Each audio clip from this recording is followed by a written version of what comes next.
दिल्ली के मुख्यमंत्री और आम आदमी पार्टी के राष्ट्रीय संयोजक अरविंद केजरीवाल ने रविवार को राष्ट्रीय जनप्रतिनिधि सम्मेलन को संबोधित किया। अपने संबोधन के दौरान अरविंद केजरीवाल ने दिल्ली में ऑपरेशन लोटस से लेकर आम आदमी पार्टी के नेताओं के ठिकानों पर केंद्रीय एजेंसियों की छापेमारी और फ्रीबीज के मामले तक विपक्षी भारतीय जनता पार्टी पर जमकर हमला बोला। अरविंद केजरीवाल ने कहा कि 26 नवंबर 1949 को संविधान सभा ने संविधान को अपनाया था। 60 साल में इन पार्टियों और नेताओं ने उस संविधान के चिथड़े उड़ा दिए हैं और फिर भगवान को बीच में आना पड़ा। उन्होंने कहा कि इसके ठीक 63 साल बाद 26 नवंबर 2012 को आम आदमी पार्टी बनी और आज 20 राज्यों और यूनियन टेरिटरी में 1446 जनप्रतिनिधि हैं। केजरीवाल ने कहा कि एमएलए, एमपी, जिला पंचायत सदस्य सब हमारे पास हैं।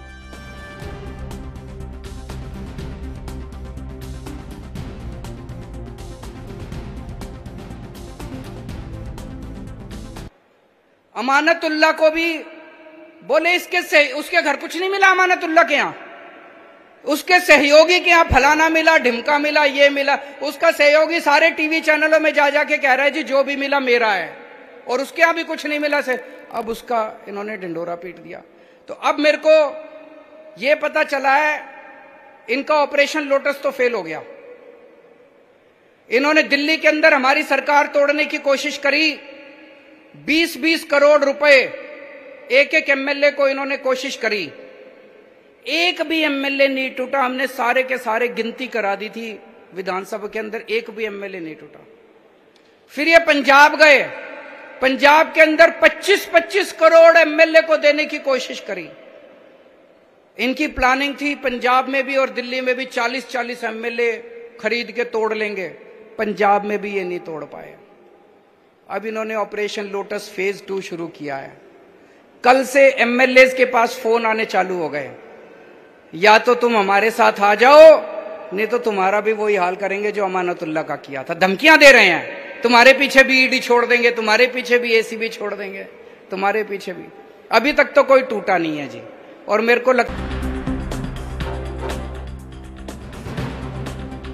तो दिल्ली में राष्ट्रीय जनप्रतिनिधि सम्मेलन में अरविंद केजरीवाल ने संबोधित किया। इस दौरान उन्होंने बीजेपी पर जमकर निशाना साधा। उन्होंने कहा कि देश में संविधान के चिथड़े उड़ा दिए गए हैं और इसके लिए आम आदमी पार्टी संविधान को फिर से समाज में लाने के लिए बनी है। इसी के साथ उन्होंने आपको बता दें कि सिसोदिया के घर पर छापेमारी के दौरान भी उन्होंने कहा और साफ कहा कि अरविंद केजरीवाल ने यह कहा कि सिसोदिया के घर में उनके ठिकानों से मात्र झुंझुना मिला है। इस खबर पर ज्यादा जानकारी के लिए दिल्ली से संवाददाता राजीव तिवारी हमारे साथ मौजूद हैं। राजीव, फिलहाल राष्ट्रीय जनप्रतिनिधि सम्मेलन में अरविंद केजरीवाल ने हिस्सा लिया और सबसे ज्यादा अगर बात करें तो बीजेपी पर उन्होंने निशाना साधा है। क्या कुछ अहम जानकारी? देखिए, बिल्कुल सही कहा आपने। रविवार को जन की आज जिस तरीके से आम आदमी पार्टी के द्वारा राष्ट्रीय जन कह सकते हैं अब सब सम्मेलन किया गया था, उसको लेकर कहीं ना कहीं भाजपा के ऊपर जमकर हमला बोलने की कोशिश की गई। यहाँ बात करें अरविंद केजरीवाल की, जिस तरीके से जनप्रतिनिधि सम्मेलन के अंदर भाजपा के ऊपर हल्ला बोलता है हुए कहीं ना कहीं भाजपा को ही घेरने की कटघरे के अंदर खड़ा करने की कोशिश की गई। यहाँ तक कि ये भी कहा गया कि आम आदमी पार्टी को तोड़ने की कोशिश की गई। 20-20 करोड़ रुपए जो है वो दिल्ली के विधायकों को खरीदने की कोशिश की गई थी। और यहां तक कि ये जो ऑपरेशन लोटस है वो दिल्ली के अलावा पंजाब में भी चलाया गया था। वहां पर भी 25-25 करोड़ रुपए जो है वो विधायकों को देने की कोशिश की गई थी।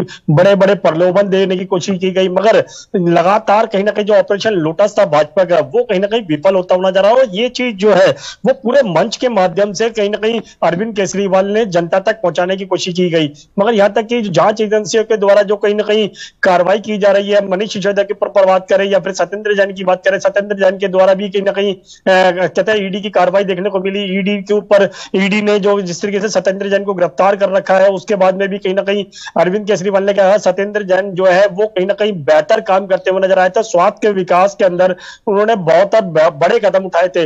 यानी कि मोहल्ला क्लिनिक की बात करें या फिर क्या है अस्पतालों के अंदर सुविधाओं की बात करें, वो सत्येंद्र जैन के द्वारा किए गए थे। केजरीवाल ने यहाँ पर निशाना साधा है बीजेपी पर। मुफ्त की रेवड़ी का जो बयान बीजेपी की ओर से शुरू किया गया था, उसको लेकर क्या कुछ कहा?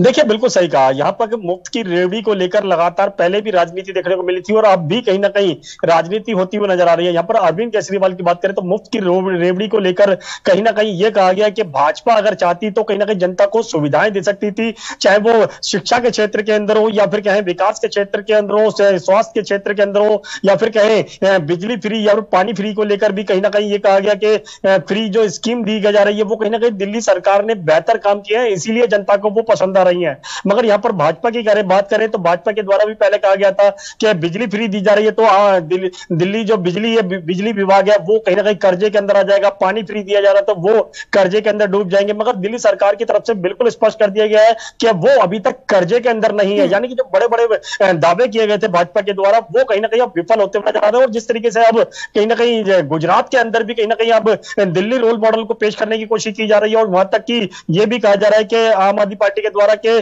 गुजरात के अंदर भी अब आम आदमी पार्टी की ही सरकार बनेगी। तो कहीं ना कहीं जिस तरीके से लगातार जनता को आम आदमी पार्टी के जो कार्य हैं वो पसंद आते नजर आ रहे हैं, चाहे वो बिजली के क्षेत्र में हो, शिक्षा के क्षेत्र में हो या फिर स्वास्थ्य के क्षेत्र के अंदर हो, सभी चीजें जो है वो कहीं ना कहीं जनता को काफी अच्छी लगती नजर आ रही है। और कहीं ना कहीं इसी तरीके से कहीं ना कहीं दिल्ली के बाद कहीं ना कहीं जैसे पंजाब के अंदर कह सकते हैं वोट मिला और कहीं ना कहीं सरकार बनी और शायद अब गुजरात के अंदर भी इसी तरीके की कैसा मुहिम जो है वो कारगर होने वाली है और कहीं ना कहीं भाजपा को शायद इसी चीज का डर होता हुआ नजर आ रहा है। जी ठीक है राजीव, बहुत शुक्रिया आपका हमारे साथ जुड़ने के लिए और तमाम अहम जानकारी हम तक पहुंचाने के लिए।